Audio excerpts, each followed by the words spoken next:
Olá, boa noite a todos. Vamos começar mais uma live Acessibilidade de Norte a Sul, todas as vozes do Brasil. Eu sou Mariana Boom, arquiteta e urbanista, especialista em acessibilidade. Estou em Biguaçu, Santa Catarina, pertinho de Florianópolis.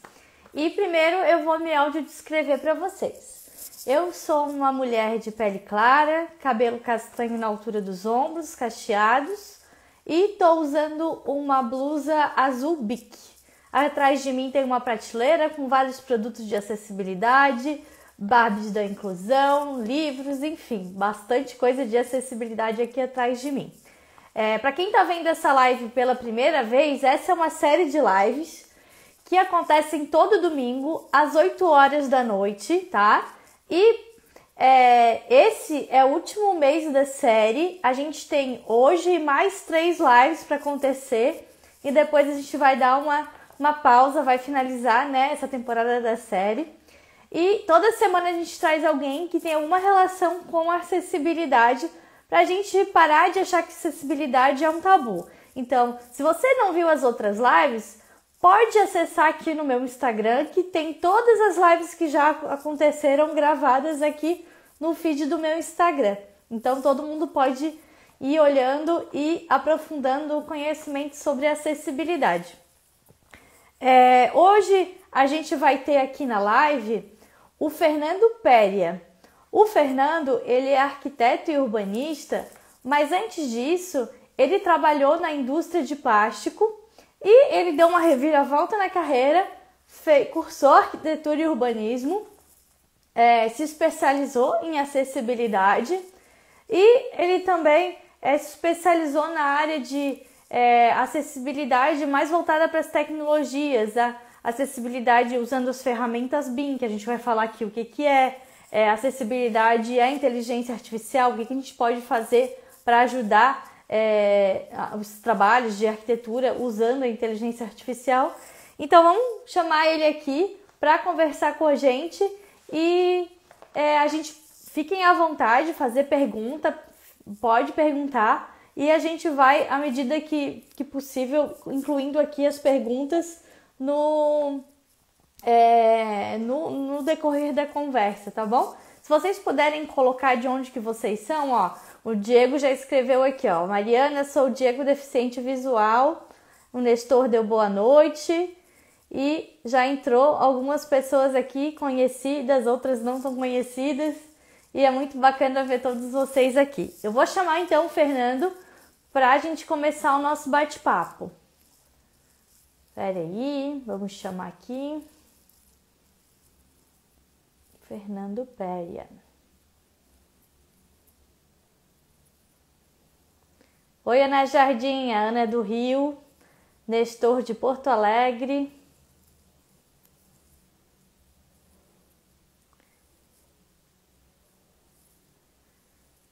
Bora lá chamar o Fernando. Eu não sei se o Fernando já entrou.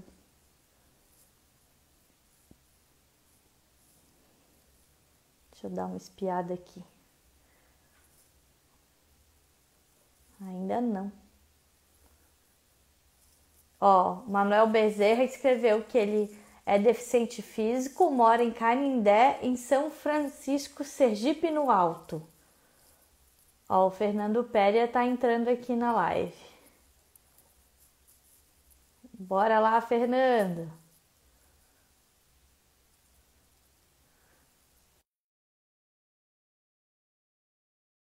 Agora vai.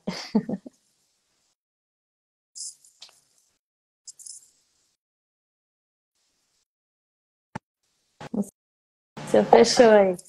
Boa noite, Fernando. Boa noite, Mari. Tá me ouvindo bem? Tudo certo, tudo bem. Boa noite, Fernando. Primeiro te autodescreve se tu puder. Não, ó, semana passada o Igor falou que eu tava falando errado. É autodescreve. Então vamos lá. Eu sou uma pessoa de pele clara, olhos verdes, atrás de mim um fundo amarelo com um quadro, uma camisa azul marinho, barbas brancas, pela idade, Mari, e poucos cabelos, assim, quase careca já. Ô, Fernando, vou contar. Eu fui fazer tua descrição da imagem, deu, gente, eu não vou escrever careca, eu vou escrever cabelos raspados. Não, mas eu não tenho problema com isso, não. Eu até gosto de falar a Eu verdade. não sei, mas aí, na dúvida eu escrevi cabelos raspados. Fernando, conta pra gente como que veio essa tua história com acessibilidade. Tu é uma pessoa com deficiência? Tu tem alguém na família? Ou tu se interessou pelo assunto, assim como eu? Como é que foi a tua história entrando na acessibilidade? Bom, Mari, eu não tenho ninguém, assim, com deficiência na família, pelo menos nos mais próximos, né, com quem eu tenho contato. Também não sou uma pessoa com deficiência, não tive essa condição, nem de pequeno, nem temporária, não tive deficiência em nenhum momento da minha vida. A acessibilidade, ela começa a acontecer na minha vida quando eu me formo, porque eu vejo que por ter me formado, né, com um pouco mais de idade, mais velho, na verdade, eu via que competir com os arquitetos novos e com os que estavam já no mercado ia ser difícil para mim. Então, eu sempre procurei coisas que fossem um diferencial na minha carreira. Aí eu fiz tecnologia em BIM, que é uma inovação na tecnologia, né, na forma de se construir hoje. Aí também fiz a acessibilidade. Foi na acessibilidade que eu me encontrei.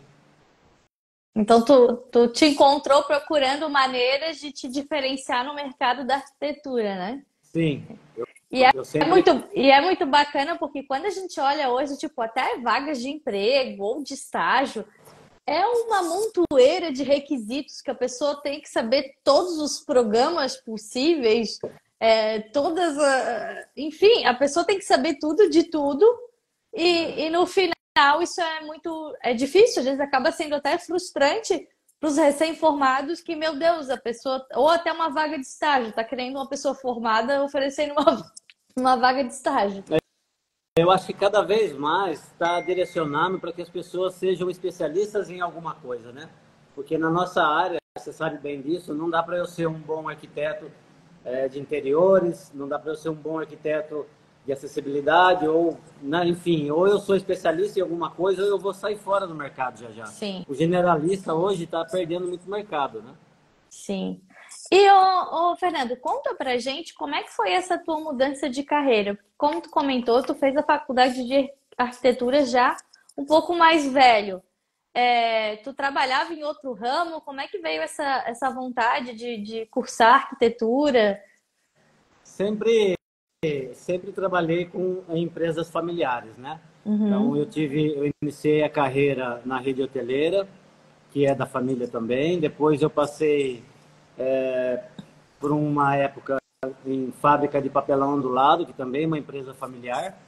Mas o último trabalho assim que eu fiz foi em terraplanagem, onde eu trabalhei por 13 anos com terraplanagem e aí sempre envolvido com construção civil, com obras de construção civil, né? O meu pai sempre construiu muito também, então esse interesse pela arquitetura surge com essa convivência, com essa Entendi. experiência que eu adquiri ao longo desses 13 anos com terraplanagem e com essas construções que ele faz. Sim. E quando tu entrou na faculdade de arquitetura, tu já estava com quantos anos? Só pra gente ter uma noção assim. 40 e 44 anos. E tu, Eu tu tem, acho que uma ou duas filhas, né, ô Fernando? tenho três moças, três filhas. Então, tipo, tu já tem filhas. Provavelmente, quando tu tava na faculdade, talvez tu tinha gente ali da idade das tuas filhas, assim, né? Sempre teve gente da idade das minhas filhas. Eu esperei as meninas se formarem, né, Mário, para daí eu começar a estudar. Então, enquanto elas estudavam, eu e a mãe delas trabalhávamos e criávamos essas meninas. Quando elas terminaram essa fase de faculdade, é aí que eu ingressei. Sim. E como é que foi, assim, tu entrar na faculdade com a gurizada ali? Tu via algum preconceito? Como que foi essa tua questão lá na faculdade? Não, eu não tive essa experiência ruim, não. Que bom! Sempre fui muito, sempre fui muito bem recebido. E por ter mais experiência, Mari, eu acabava ajudando esses alunos, né, que não tinham experiência com construção civil, com mesmo parte de topografia. Então, eu não sei, eu fui muito bem recebido. Eu vejo que acontece esse tipo de discriminação. Recentemente a gente viu esses assuntos acontecerem, mas na minha não houve. Pelo contrário, eu fui muito bem recebido Que lá. bacana. Fernando, tu sabe que o meu pai, ele também fez faculdade, tipo, depois que a gente já tava ali também, a mesma história que a tua, ele se formou depois de mim, da minha irmã, e ele era sempre, tipo, o que fazer churrasco da sala, assim, então foi muito bacana porque ele tinha, assim, esse sonho de ter uma formação e que antes ele, né, realmente não podia e esperou a gente, foi mais ou menos a mesma história que tu conta, e é muito bacana a gente ver a formação, né, que tu realmente conseguiu te formar e hoje tu tá atuando nisso, né? E eu acho, Fernando, que tu ter feito a faculdade até um pouco mais tarde, tu tinha amadurecimento para saber captar aquelas coisas que provavelmente, tipo, eu quando eu fiz era muito novinha, então às vezes eu não dava bola para alguma matéria que tu já disseste, ah, não, isso aqui é importante, porque tu já tinha trabalhado com terraplanagem, né? Eu tive professores muito bons, sabe, Mari? Que por mais que a faculdade onde eu cursei, a Unicep aqui em São Carlos, ela tem um direcionamento para a construção civil, mas os professores tinham uma outra visão. Eles são professores que vieram da USP, e a USP é mais generalista nesse sentido. Então, eles abriam a nossa mentalidade para outras possibilidades na acessibilidade, que não só a convencional, né? Aquela de você fazer casinhas e fazer uma arquitetura, enfim. Então, isso me ajudou muito também. E essa questão de eu ser um pouco mais maduro, eu procurava aquelas matérias que eu achava mais importantes, eu me dedicava mais, com certeza. Sim. E ô, Fernando, tu acha que por tu fazer a faculdade um pouco mais tarde te fez procurar mais essas tecnologias, essa busca? Porque eu já conheço, gente, eu conheço o Fernando nos nossos grupos aí, já da acessibilidade, e quem sempre fala de tal coisa é nova, ou olhem aqui, estou usando inteligência artificial. O Fernando é sempre o que vem com as novidades tecnológicas, né? E tu acha que te influenciou tu ter estudado com essa gurizada? Não. Eu fiz direito, Mari, logo no começo, na idade certa de faculdade, eu fiz a faculdade de Direito. E eu conheci, naquele momento, a internet. E para mim aquilo despertou um interesse imenso. Então, desde lá, eu sempre me atualizei em relação a essas Ah, tu novidades, né? Eu sempre gostou disso, então. sou apaixonado por essas novas tecnologias, sempre fui. E aí eu sempre estou me atualizando. E com Sim. acessibilidade ou nesse novo mercado que eu estou hoje, não é diferente. Eu procuro usar essa nova tecnologia a favor do nosso trabalho, sempre. Muito bacana. E o Fernando, é legal a gente comentar aqui. Eu acho que até a Ana Jardim tá aí também, ela já deu um oizinho aqui pra gente. Comenta pra gente como é que funciona essas parcerias de acessibilidade, que eu sei que o Fernando é um dos que mais faz parcerias por aí, né? Ele tem uma parceria super bacana com a Ana Jardim. Ele trabalha em vários projetos também com o Eduardo Ronquetti.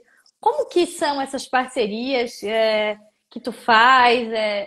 O que que tu vê como é uma sociedade? Não, é parceria? Isso é bacana para as pessoas que às vezes nem são da área da acessibilidade, mas que às vezes não sabem muito bem como tratar isso.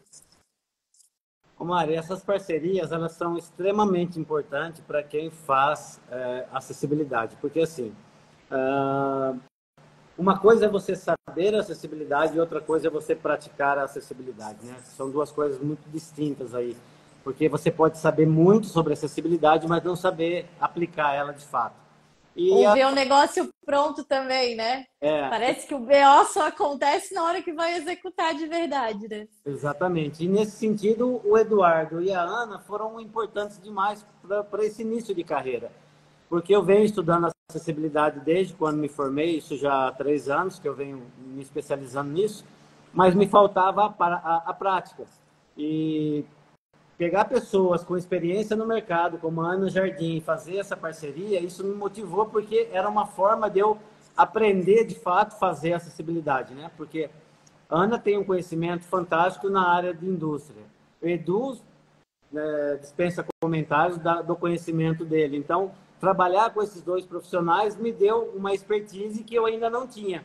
Tinha um conhecimento profundo sobre acessibilidade, mas não tinha a prática. E isso faz toda a diferença, né? Então, hoje, essas parcerias funcionam.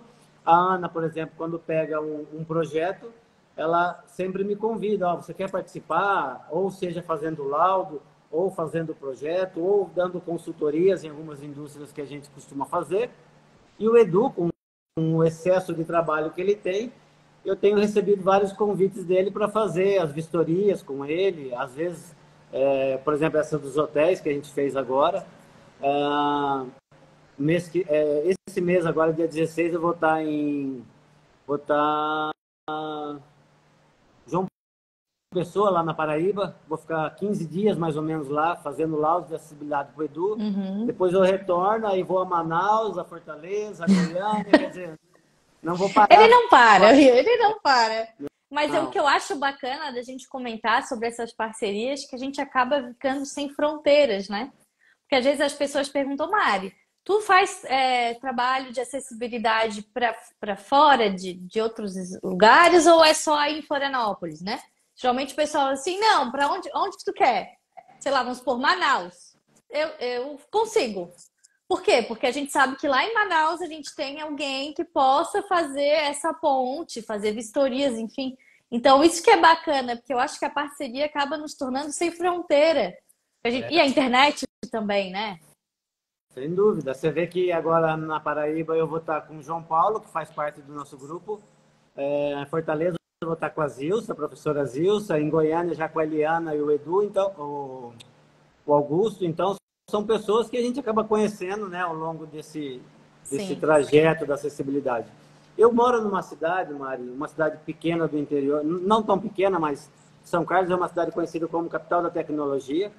E eu tenho aqui a vantagem da minha cidade ser uma das 3 cidades que tem uma secretaria de acessibilidade.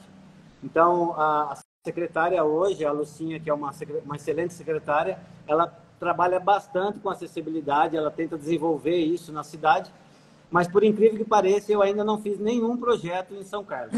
Meus projetos sempre foram no Rio de Janeiro, né, o Paraíba, o Manaus, você vê, é muito longe do meus... Sim, mas isso é muito bacana de falar, porque às vezes a pessoa ela tem a vontade de trabalhar com isso, mas ela fica, não, mas aqui na minha cidade o Ministério Público ainda não chegou. Sempre o Ministério Público não chegou.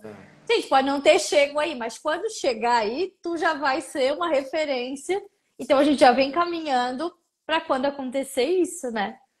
Mas não, a nossa cidade, antes eu pensava assim, mas agora eu penso que no momento certo as coisas vão chegar aqui, mas tem tanto trabalho, tem tanto campo de mercado, né? Que é diferente de você fazer arquitetura convencional, aí eu tenho que fazer casas aqui para a cidade. Hoje não, hoje eu trabalho para o Brasil e não tem mais essa fronteira aqui, esse limite de município aqui mais comigo. Sim, e o que é muito bacana, né, Fernando? Sim, sem dúvida. E, Fernando, vamos entrar agora no papo de BIM, né? Porque tem gente que nem sabe o que é BIM. Explica assim de uma maneira mais, né, prática, sem muitos get-gets. O que é BIM para quem não conhece a tecnologia BIM? Bom, BIM foi mais uma das opções que eu fiz quando eu saí da faculdade, que era uma inovação também. E como eu procurava coisas novas, o BIM foi uma delas também. E aí eu fiz minha pós-graduação em tecnologia BIM. A tecnologia BIM nada mais é do que uma integração entre os processos de uma construção civil, né? Você integra ali a parte estrutural com a parte arquitetônica, com a parte, sei lá, todas as áreas da construção civil, você acaba integrando em um único processo e é um trabalho colaborativo, onde todos os profissionais trabalham dentro de um mesmo projeto. Então, eu não mando um AutoCAD para você fazer o trabalho e me devolver. você trabalha nesse projeto junto comigo. Então, isso vai acontecendo ao mesmo tempo, essa integração entre os profissionais, e quando todo mundo termina, está pronto o projeto. Tem vantagens e desvantagens no processo BIM, mas ele é muito Até bom. bacana que o Chico Júnior entrou aqui na live e o Chico também, ele usa acho que o Revit. Na arquitetura, para quem não sabe, não conhece muito do BIM, tem dois programas que são bem populares que utilizam essa tecnologia, né? Que é o Revit ou o ArchiCAD. Né? A gente trabalha aqui no escritório com o ArchiCAD. E eu acho que o Fernando também é mais do ArchiCAD, né, Fernando? Sim. É importante falar para as pessoas, Mari, que Revit ou ArchiCAD não são BIM, né? Eles são processos do BIM, mas não é o BIM especificamente. Às vezes há esse engano em relação eu faço ArchiCAD, eu faço BIM. Não, BIM faz parte do processo. Sim, se tu não compatibiliza, não, né? Tu não tá fazendo BIM. E também é legal a gente comentar, porque às vezes a pessoa acha assim, tu que usa Revit, então sai tudo automático. Também não é assim, né? Não surge uma pólvora ali e o negócio... E tu escreve ali acessibilidade e sai o projeto pronto. Não é assim, gente. Então tem toda um trabalho ali por trás. O que realmente a pessoa consegue do desenho em planta baixa, fazer ali cortes. Isso já sai meio automatizado, mas a pessoa tem que saber mexer no programa para que isso aconteça. E colocar as informações também, né? Não é tipo, dei enter e sai tudo pronto, assim, né? Não, pelo contrário. Ele é muito mais... O processo de montar um projeto em BIM, ele é muito mais demorado no início. Ele é um processo mais lento, porque envolve todas essas parametrizações. Mas depois, quando ele está pronto, ele favorece a construção civil em vários setores. Retrabalho não acontece, economia de material, planilha de custo mais próxima da realidade, né? Então, nisso tudo o BIM favorece, sim. Mas tem que saber fazer, né? Porque se você não fizer uma parede do tamanho certo, da espessura certa, o seu BIM não vai acontecer, então... Sim. E eu queria trazer aqui, né, até um assunto meio polêmico. Por que tu acha que os escritórios de arquitetura em acessibilidade hoje não utilizam, poucos utilizam, né, a tecnologia BIM, a maioria ainda utiliza o AutoCAD?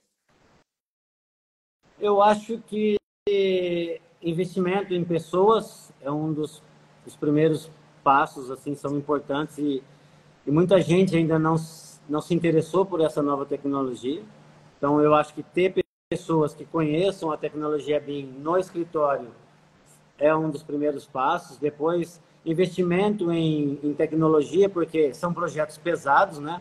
Não é qualquer computador que consegue suportar um processo todo dentro dele. Então, eu acho que essa questão do investimento e é uma cultura também, assim, muita gente que hoje está trabalhando já veio do AutoCAD e não quer mudar por N motivos, não quer fazer uma pós-graduação e aprender o que é a tecnologia BIM. Eu acho que a gente precisa haver uma mudança de mentalidade para que essas coisas aconteçam. Tá, vou te dar a minha opinião agora, pode ser? Eu acho que a maioria dos escritórios de arquitetura hoje, de acessibilidade, né, especialistas, são pessoas que são mais velhas. São poucas as pessoas que são mais jovens que trabalham com acessibilidade. E as pessoas que são um pouco mais velhas têm um pouco mais de resistência em tecnologia, diferente de ti. Tu não é assim. Mas eu tive a vantagem de me formar mais velho, e quando eu estava no processo de formação, eu já tomei conhecimento dessa nova tecnologia. Sim. E essas pessoas que se formaram há mais tempo, a única tecnologia que elas tinham naquela época era o AutoCAD. Difícil, assim, eu ainda hoje a gente fez toda a implementação. Em 2022 a gente fez a implementação do ArchiCAD para acessibilidade. Até quem quiser conhecer a Sala BIM foi o lugar que eu fiz. E também teve todo esse investimento que, tipo, a gente fez um template, não pode chegar do nada na internet e começar a achar que vai saber fazer acessibilidade. A gente criou todo um template de como ia fazer isso, de como funcionaria para mim, né? E isso durou, tipo, tipo uns 6 meses, se eu não me engano, assim. Foi um processo longo. Mas é muito bom porque realmente a gente encontra a galera mais jovem, né? Esse pessoal que faz estágio mais jovem, o que eles sabem mexer é isso, é ArchiCAD, é Revit. Mas tem um problema de que eles não sabem acessibilidade.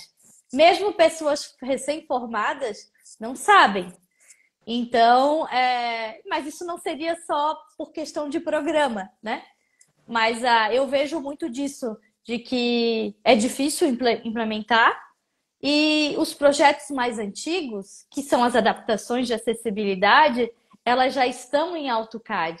Então, a pessoa teria que redesenhar em ArchiCAD para fazer a adaptação ou mexer ali por cima. Então, acaba que o pessoal faz no CAD mesmo, né? Normalmente o que eu vejo e a dificuldade que eu encontrei é que os prazos para isso são curtos. Quando a pessoa procura você para fazer um projeto de acessibilidade, é porque ela já deixou tanto tempo passar que o Ministério Público hoje não dá mais tanto prazo para ela fazer esse trabalho. E você, como trabalha no mercado, sabe que para você redesenhar todas essas plantas não compensa. Então você tem que acabar trabalhando em AutoCAD para poder atender aquele tempo, o que para mim é um problema, porque eu não gosto de trabalhar com AutoCAD. Né? Para mim ele é tão arcaico que eu não vejo É porque sentido em tu já trabalhar com ele. nasceu arquiteto, BIM. É diferente. E aí eu encontro algumas dificuldades com relação a isso, mas aí tem a Ana Jardim, o Leonardo, que acabam me assessorando e me ajudando. Sim. E tu acha que não saber acessibilidade, mas saber ArchiCAD, Revit, vai resolver a questão da acessibilidade no projeto? Não como qualquer outra área da arquitetura e da engenharia. Se você não souber acessibilidade, mas sabe BIM, sabe um ArchiCAD, um Revit, vai te ajudar em algumas coisas, mas assim, fazer acessibilidade, de fato, você não consegue fazer. Porque a acessibilidade é uma área específica da arquitetura que você tem que estar realmente totalmente envolvido, né, com ela, senão você não faz. Estou cansado de ver projetos que foram feitos por pessoas que achavam que sabiam acessibilidade, mas quando você chega lá tem muita coisa para refazer, enfim. Sim, e é legal que o ArchiCAD, eu não sei se o Revit, mas o ArchiCAD, ele tem uma biblioteca lá dentro da NBR 95 de acessibilidade, ali 9050. Então tem muita coisa que a pessoa já consegue extrair dali como um pontapé inicial. Mas a pessoa tem que saber configurar. Mas é igual você ter uma Ferrari e não saber dirigir. É. Você não faz nada com aquela biblioteca, porque assim, onde eu vou colocar o piso tátil de alerta? Sim. Quanto que é a distância? Ele não vai dizer. Né? Ele te dá as ferramentas, mas não te fala como faz. Sim. E para saber fazer, você precisa estar realmente envolvido. E tu acha que se o projeto ele não for feito, né, em BIM ou em ArchiCAD, em Revit, ele não é bom? Não, eu não vejo assim. Existem muitos projetos bons feitos em AutoCAD. A diferença daquele que é feito nessa nova tecnologia é que ele sai com muito mais informação do que aquele feito no AutoCAD, né? Sim. Mas a qualidade do projeto em si, ela não está relacionada em que programa foi feito. A diferença é essa. Quando você faz um projeto em ArchiCAD ou em Revit, que fazem parte do processo BIM, ele sai com muito mais informação para lá na frente você ter menos retrabalho, menos perca de material, enfim. Eu acho que o bom é o profissional, né, o Fernando? Esses programas ele tem uma área deles que você gera a área de conflitos. Então, se você tem uma janela que vai conflitar com um pilar, você já consegue identificar esse problema na parte da execução, né? Não lá na obra, quando você já fez o pilar, ter uma janela. Como é que eu resolvo isso agora? Ou eu vejo muito assim, Fernando, às vezes a gente está fazendo vamos supor, uma rampa. Aí tu escreve ali a inclinação, vamos supor, 8%. A gente já consegue visualizar, porque daí tem a visualização em 3D, então a gente já consegue ver, opa, não era 8%, vou ver quanto que tem que ser aqui. É como se tu já estivesse em obra. Sim. E não fica só naquela coisa do desenho. Então, tipo, aquele número 8 vai fazer um sentido ou não e tu vai ver que tá errado. Sim, exatamente isso. Esse é o retrabalho que eu falo que Sim. não acontece lá. Tu antecipa erros, né? Exato. É porque como ele compatibiliza a parte estrutural com a parte arquitetônica, então quando o estrutural chega para você e ele está interferindo em uma área de janela ou de porta, você comunica o estrutural, ó, essa viga, esse pilar aqui está atrapalhando a minha janela. Sim, Então o estrutural pega e refaz o trabalho dele em cima daquele projeto, adaptando para que você tenha a janela naquele ponto onde você escolheu, né? sim. É Ou um dos ou exemplos. às vezes tem coisas que a pessoa não se toca só no 2D e que ela vê que no 3D não vai funcionar. Vou te dar um exemplo. Já aconteceu de eu fazer rampa e num lado da rampa, já era situação existente, né? Tinha aqueles quadros de luz, então de elétrico. Então, se eu fizesse o corrimão dos dois lados da rampa, eles não iam mais conseguir abrir a caixa de elétrica. Exato, é isso Então, aí. então assim, tá, e agora? Vamos parar para ver o que que a gente vai fazer, né? Então, ali a gente conseguiu antecipar né, um possível problema que a gente só ia perceber talvez depois. Ou se a pessoa vai realmente na obra, enfim, né? Existem N situações, mas ajuda. É, se você está trabalhando o processo todo em mim, você comunica a parte elétrica, a equipe da elétrica, ó, essa caixa não pode estar aqui porque precisa ter uma rampa. Então aí ele vai Ele lá vai ter que e refaz o deslocar. trabalho É, dele para deslocar, entendeu? E isso não precisa isso, acontecer na obra, acontece em projeto isso, e quando chega na obra isso já foi resolvido. isso. Ô, Fernando, tem uma pergunta que eu gosto de fazer para todo mundo que vem aqui na live, que é sobre os termos. Pessoa com deficiência, PCD, PNE. A gente está falando agora de desenho de projeto, né? A gente vê muito escrito ali PNE. O que que tu acha dessa questão dos termos? Tu acha que isso, né? Como o Fernando ele é todo tecnológico, tu acha que isso vai evoluir mais ainda? Qual a tua opinião sobre isso? Mário, é um termo que foi muito utilizado, né? E por muito tempo nós falamos sobre a acessibilidade como uma necessidade especial. Eu não concordo porque uma pessoa com deficiência ela não porta uma deficiência, ela tem uma deficiência. Né? Eu porto uma bolsa, uma carteira e não uma deficiência. Então eu não concordo com o termo também. Mas como eu estou do lado de quem aplica as normas de acessibilidade, eu não questiono muito essas coisas, porque as pessoas com deficiência fazem as escolhas que elas acham adequadas para elas. Então, esse é um termo que foi modificado por reclamação das pessoas com deficiência. Elas não queriam ser taxadas como alguém que portava uma necessidade. Até porque isso deixava o entendimento de que ela podia ou não portar Podia aquilo em tirar, algum momento, é, né? E ela não pode tirar. Então, é pessoa com deficiência. Concordo com o termo, mas como eu estou do lado de quem aplica, eu olho lei e aplico, sabe? Se fosse PNE ainda, mesmo sendo contra, mesmo achando que não é apropriado, eu ia ter que fazer e não tem jeito. sim, Mas não concordo, concordo com o PCD, até que eles resolvam mudar por algum motivo, que eu acho justo os motivos quando eles mudam, como, por exemplo, a 60 mais, que mudou agora o símbolo da pessoa com deficiência, não é mais aquela do pessoa com idoso, bengalinha. né? Foi uma reclamação das pessoas idosas que não se viam representados por aquele desenho, né? Então, essas Sim. mudanças, quando acontecem, têm um fundamento, eu concordo com eles, mas na aplicação eu olho, leio e aplico. Não fico questionando muito essas Sim. nomenclaturas, né? Uhum. Mas Até tem essa questão que tu falou do símbolo, da própria evolução do símbolo internacional de acesso, né? Que é aquela cadeira de roda. Então, às vezes, as pessoas ficam muito achando que deficiente é a pessoa em cadeira de roda. E tem, né? Existe um movimento de mudança, né? Desse símbolo. Até para quem nunca viu esse símbolo aqui atrás, ó. Que é, seria um símbolo mais universal, tipo, de todos, e não apenas da cadeira de rodas. Mas isso ainda não aconteceu, é isso como o Fernando falou. Então a gente não pode chegar e pintar a vaga de estacionamento com esse símbolo aqui porque eu acho massa. Não pode, não né? pode.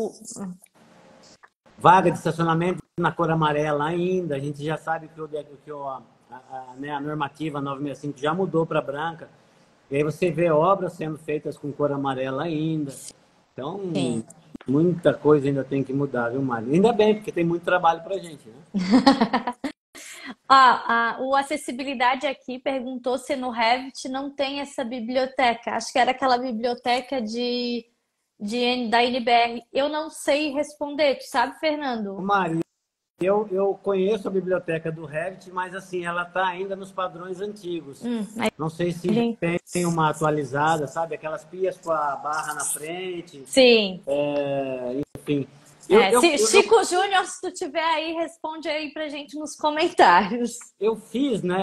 Eu fiz assim, eu comprei alguns objetos parametrizados através desses construtores de objetos Eu BIM. lembro que tu comentou comigo na época que eu estava fazendo a implementação do ArchiCAD, eu conversei contigo e tu comentou isso comigo, verdade? Então eu tenho vários objetos que eu mandei fazer para que eu tivesse essa flexibilidade na hora de fazer o projeto, porque eu encontrava essa dificuldade. Eu queria colocar ali no meu corrimão uma plaquinha em braille no corrimão, não por estética, mas porque no final do projeto você contabiliza quantas você utilizou, Sim. né? Então eu não tinha aquele objeto que pudesse ser parametrizado, aí mandei fazer. Fiz outros objetos, fiz as placas de sinalização de pessoa com deficiência, de pessoa com autismo, de pessoas idosas. Então, quando você Uhum. termina o projeto, ele consegue contabilizar esses elementos. Sim, é isso que é bacana que isso faz também com que evite erros, né? Que ali tu já tem o número certinho que já saiu do próprio projeto. Quando eu peço a planilha, ele já dá. Você utilizou tantas placas em braille no corrimão, tantas Uhum. placas em estacionamento, tantos pisos táteis de alerta e direcional e assim por diante. Facilita o trabalho, né? Sim. Fernanda, eu queria puxar um assunto aqui que é como nossa live a gente está falando muito sobre projeto e a gente vê na arquitetura muito essa questão de venda de projeto pronto, site de principalmente de casa. A gente vê, né? Ah, casa pronta, projeto pronto. Mesmo os conselhos de arquitetura e engenharia, né, falando um pouco que são contra e tal, mas a gente encontra esses sites por aí. Aí eu peguei e fiz uma pesquisa no Google escrevendo assim: projeto pronto de acessibilidade. Joguei lá para ver o que aparecia. Aparece algumas coisas certas, mas também aparece muita coisa errada ou desatualizada. O que tu acha sobre essa questão de venda de projeto pronto, quando a gente fala da acessibilidade?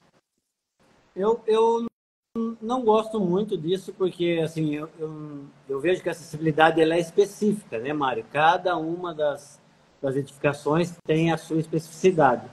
Nós estamos fazendo agora 21 projetos de hotéis de uma mesma rede que tem como característica o mesmo imóvel, mas quando você chega lá, existem algumas características diferentes entre um e outro.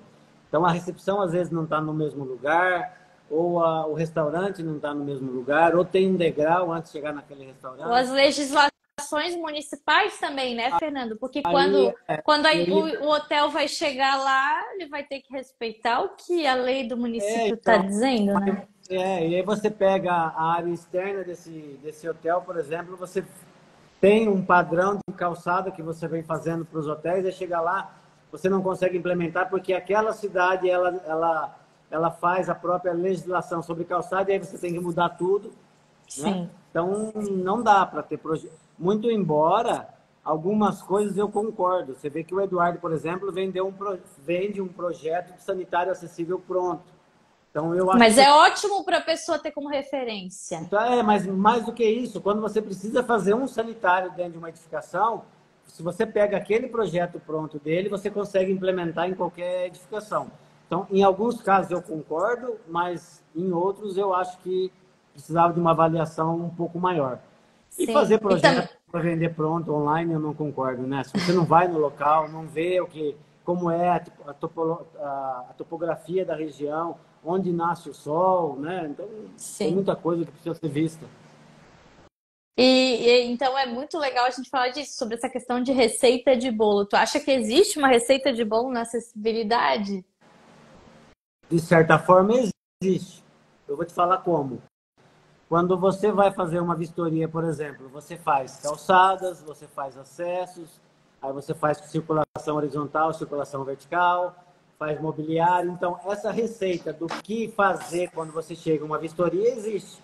Não, mas eu quero dizer de tipo, receita de bolo é que sempre vai funcionar aquele sanitário no projeto, aquela. Não, não, nesse sentido é Não, muito difícil, né? é muito difícil, é muito difícil. Não Mas dá para. essa questão que tu falou de tu criar um fluxo, eu concordo. E até propriamente detalhamentos, né? Vamos ser bem sinceros, tem vários detalhamentos que o detalhezinho ali em si, sim, a gente repete. Como em vários outros projetos de arquitetura, às vezes a gente repete É, detalhamentos, né? quando a gente faz projetos, Mário, a gente faz detalhamento daquilo que não é padrão, né? Por Sim, exemplo, uma mesa de refeição, ela é padrão em qualquer lugar. Então, você não precisa refazer essa mesa. Você pega de um que você já usou e coloca ali. sim, Mas uma recepção, às vezes, não é igual a outra. Então, aí você precisa fazer ela, detalhar. Né? sim. Coisas específicas você detalha. E o A genérico você ideia usa. geral do projeto não tem receita, né? Não, não, nunca tem. É. Infelizmente, não tem. E eu acho que é Eu bom, né? acho, Porque senão, ou felizmente, que as pessoas têm que pensar no que elas estão fazendo também, né? sempre, né? Sempre. E essa, Quando você vai, pode pode, falar. não, pode Não, falar, fica à vontade. quando você vai numa edificação, se você não for com um olhar de uma pessoa com deficiência, você não consegue fazer ele na íntegra, porque você vai ter que ali se imaginar. É óbvio que não dá para você se colocar no lugar da pessoa, mas você tem que se imaginar se você não enxergasse, se você não tivesse uma mobilidade total, parcial enfim, se você tivesse uma baixa estatura, porque é muito comum você ver uma rampa hoje e a pessoa achar que é acessível, né, Mário?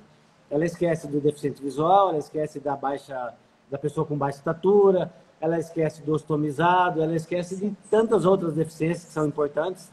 Ou às vezes esquece até que a pessoa poderia usar a escada, que nem toda pessoa com deficiência usa rampa, Pois é, né? tá? Por isso que eu digo Por que isso, tem outras deficiências.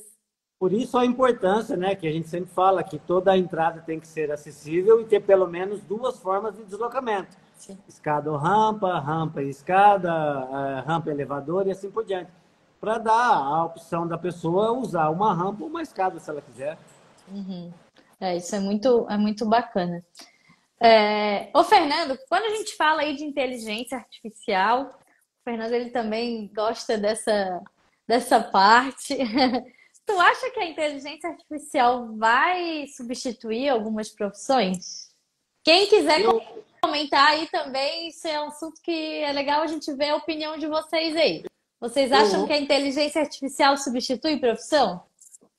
Mari, eu ouço algumas pessoas que são mais influentes nesse meio dizer que algumas profissões vão sofrer sim com essa nova tecnologia. A gente já vê, né, cirurgias sendo feitas com robô. Hoje, se você quiser fazer um ambiente, por exemplo, se você pegar pessoas que fazem decoração de ambiente, hoje você consegue pôr uma foto do seu ambiente e ele sai decorado. Então, algumas profissões vão sentir, mas substituir o ser humano, eu acho que isso nunca vai ser possível, não. Nós temos É, algumas eu, características eu importantes também que não acho permitem. que vão ter profissões que não vão existir, assim como a nossa profissão ela é até um pouco nova também. Quando alguém fala de especialista em acessibilidade, não é uma coisa que tem tanta gente assim, né? E eu acho que tem profissões que também existiam e que não existem mais. Vamos supor, é, videolocadora, né? Tinham videolocadoras, agora não tem mais. Tem a ver com Sim, inteligência artificial? Não, mas tem a ver com tecnologia. tecnologia mudou, né? Fotografia, por exemplo, hoje não existe mais aquelas Kodak que você revela uma foto e tem, hoje é tudo digital. Então, essa mudança vai acontecer. Mas de a ponto das pessoas ficarem sem trabalho, eu não acredito, não. Sim, até porque as pessoas vão renovando os trabalhos, né? Ó, vamos ver a opinião aqui do pessoal. Nestor falou, não substituirá, apenas será I. Não sei o que ele falou I. O Diego escreveu, porque a maioria os pisos. Ai, eu não consegui entender o que tu escreveu, Diego. Tu consegue escrever de novo? Porque a maioria os pisos vias sem usar, isso é normal. Não consegui entender. Diego, se tu puder escrever de novo, a Marília falou que espera que não substitua. Ah, o Nestor escreveu de novo. Não substituirá, será uma ferramenta para agilizar. É uma ferramenta. Puxando aí a questão do Nestor de ferramenta. Tu usa inteligência artificial, Fernando? Para quem não te conhece aí, poder. Eu sei que tu usa, né? Sim, eu uso. Toda tecnologia que você falar, eu procuro conhecer e utilizar para favorecer no meu trabalho. Sim. Eu E no uso bastante que tu acha que ela pode usar? Pode ajudar, sim.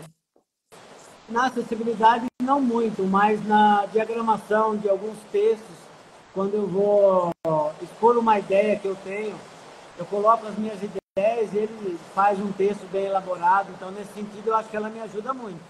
Mas, por enquanto, Isso que eu ia te dizer, que eu uso para isso também. é, Tipo assim, às vezes quando eu vou fazer a gente vai criar alguma postagem, alguma coisa até pro próprio Instagram, e daí eu tenho umas ideias, mas elas não estão muito desenvolvidas. É tipo, sei lá, eu quero juntar Barbie, quero juntar com acessibilidade, quero juntar, sei lá, com hotéis.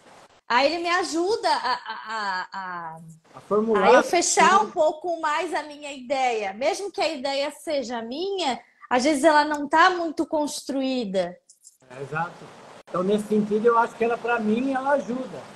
Quando eu quero mandar um e-mail para um cliente que eu tenho que responder um determinado assunto, eu coloco as minhas ideias e ela escreve todo um texto, né, que favorece a leitura da pessoa, o entendimento da pessoa com aquela ideia que eu tinha em mente para passar. Então, Sim. para isso ela me ajuda. Ó, a acessibilidade aqui escreveu. É ótima para reescrever um texto com mais coesão e correção. É isso aí. Exatamente.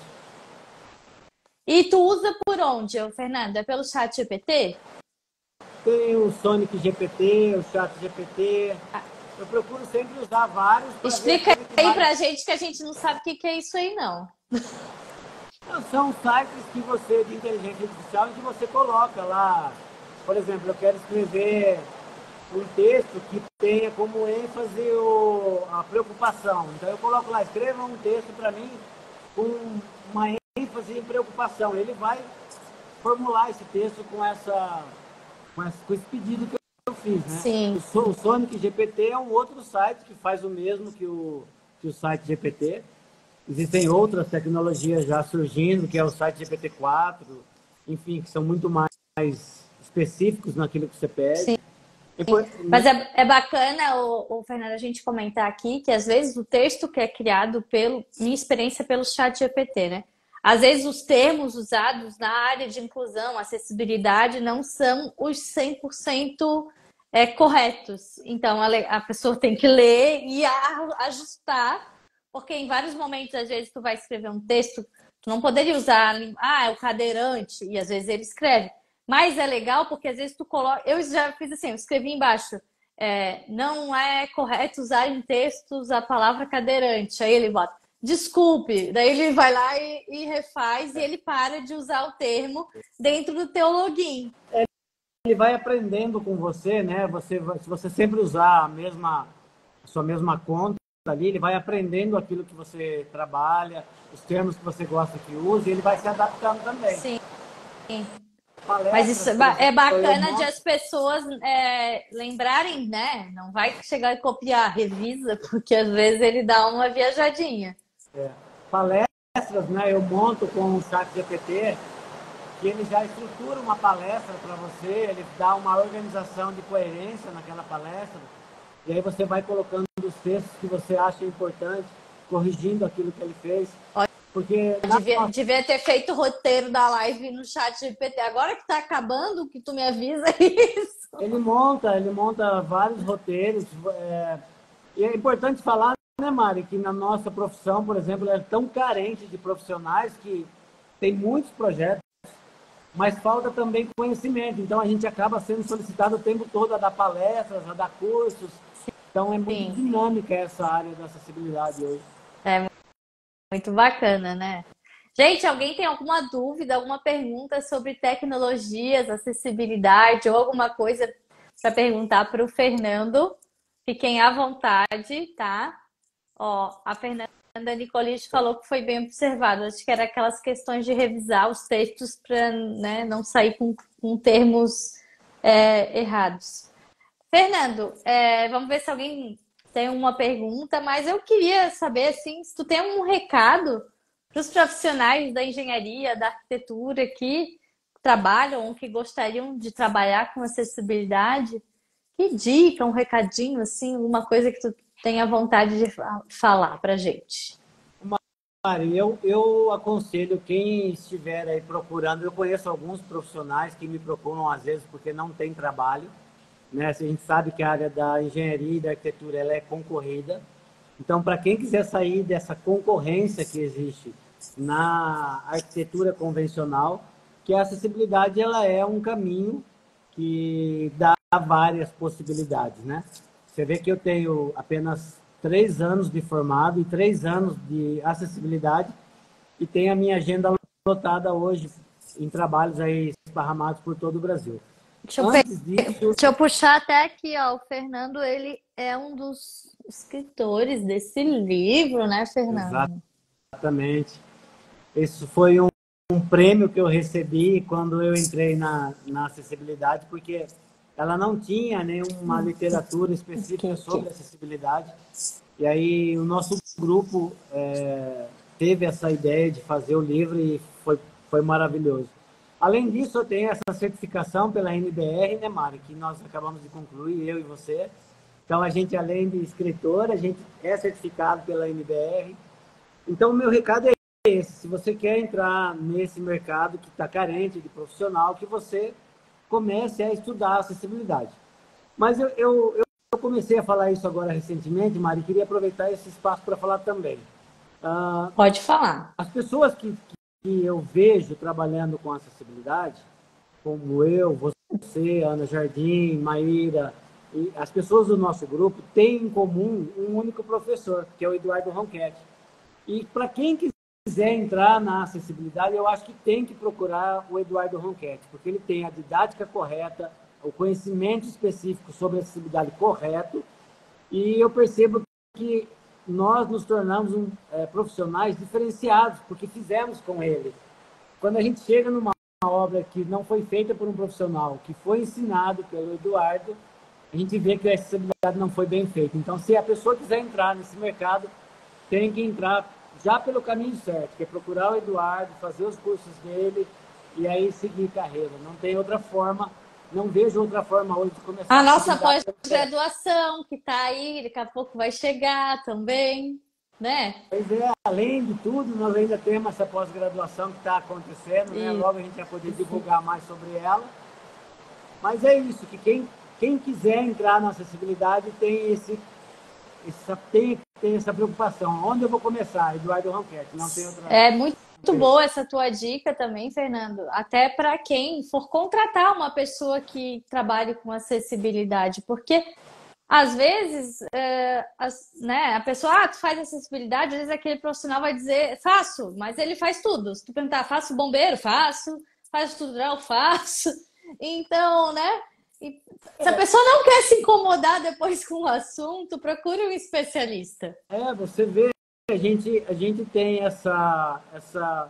houve uma construção de acessibilidade na nossa formação, que é a metodologia do Eduardo, que hoje possibilita ele contratar a mim, a você, e não ter a preocupação de que está sendo feito errado, né? Tanto é que esses hotéis de Manaus, Fortaleza e Goiânia, ele não vai me acompanhar. Ele falou, você já está pronto. Quer dizer, ele me deixou pronto para seguir carreira solo. Muito embora Bacana. eu trabalhe com ele e quero continuar trabalhando com ele, mas teria a possibilidade de não estar mais, né? Sim. Ah, muito legal, Fernando. E que bom que tu aceitou esse convite de estar aqui com a gente. Ó, a Ana Jardim escreveu aqui, ó, Fernando sabe muito dessa área. O Nestor falou que é importantíssimo o que tu está falando sobre essa busca de conhecimento, de falar com o Edu. O Edu, nosso querido, né? Não tem nem o que dizer. Não tem. Mas, Mari, eu agradeço a oportunidade. Eu fico feliz quando eu sou convidado para poder falar sobre acessibilidade, porque eu vejo que esse trabalho que você faz é um trabalho importante para a acessibilidade. Espero que você não pare nunca né? Quando quiser me chamar de novo, vai ser um prazer. Eu tenho outras experiências agora na acessibilidade que seria importantíssimo compartilhar com as pessoas, que é essa experiência em fazer laudos de acessibilidade, né? Então, assim, parabéns pelo que você faz, pelo trabalho que você desenvolve na acessibilidade, e é sempre um prazer estar aqui com você. Ah, obrigada, Fernando. O Fernando, ele podia falar de laudo, ele podia falar de indústria, ele podia falar de um monte de coisa. É, Mas eu quis focar, assim, em tecnologias, em coisas diferentes, porque eu acho que faltava, sabe, sim. nos assuntos. Então, seria bacana a gente comentar. Até para as pessoas se ligarem de, né, se atualizarem, é sempre importante. Tem uma lei aí que está vigorando, que vai começar a vigorar, que os projetos, os novos projetos que você desenvolva aí para órgãos públicos não vão poder mais ser feitos em AutoCAD, né? Eles vão ter que seguir a tecnologia BIM. Então, eu acho que o momento das pessoas começarem a adaptar os escritórios já passou até, mas dá tempo ainda das pessoas começarem a correr atrás desse conhecimento e adaptar, sim. E isso acontece muito, né, Fernanda? Eu não sei se contigo, mas de vez em quando alguém me procura porque as licitações pedem que inclua acessibilidade e às vezes precisa até ter uma pessoa que comprove com as RTs que tem aquela, né, aquela declaração de. Como é que chama agora? De experiência profissional naquela temática, né? E por enquanto ainda a maioria não tem essa obrigatoriedade do BIM, mas eu sei que em órgãos maiores mesmo tem, eles pedem que seja em ArchiCAD ou em Revit, enfim.